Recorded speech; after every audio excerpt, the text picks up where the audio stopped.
మా దగ్గర స్పష్టమైనటువంటి వీడియో ఆధారాలు కూడా ఉంటే వారికి చూపించడం జరిగింది.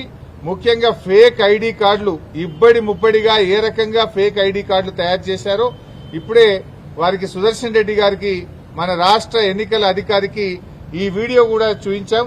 మీరు కూడా ఈ వీడియో చూడొచ్చు. ఇక చూడండి, ఇన్ని ఫేక్ ఓటర్ ఐడి కార్డులు ఏ రకంగా వచ్చినాయి బయటకు.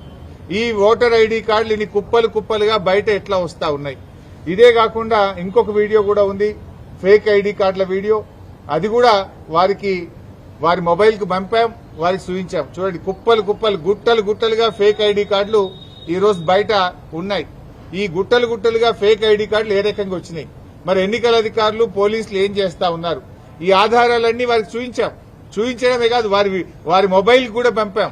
ఎలక్షన్ అబ్జర్వర్, ఇతర రాష్ట్రాల నుంచి వచ్చినటువంటి ఎలక్షన్ అబ్జర్వర్స్ కూడా ఇవన్నీ కూడా ఇవ్వడం జరిగింది. ముఖ్యంగా ఇవే కాకుండా చీరల పంపిణీ వీడియోలు, డబ్బు పంపిణీ వీడియోలు, అన్ని వీడియోలు కూడా ఈరోజు సుదర్శన్ రెడ్డి గారికి ఇచ్చాం. వారైతే మాకు ఈరోజు చెప్పారు, తప్పకుండా మేము యాక్షన్ తీసుకుంటాం, ఆ అధికారుల మీద చర్యలు తీసుకుంటాం, అవసరమైతే స్వయంగా నేనే విజిట్ చేస్తానని కూడా చెప్పారు.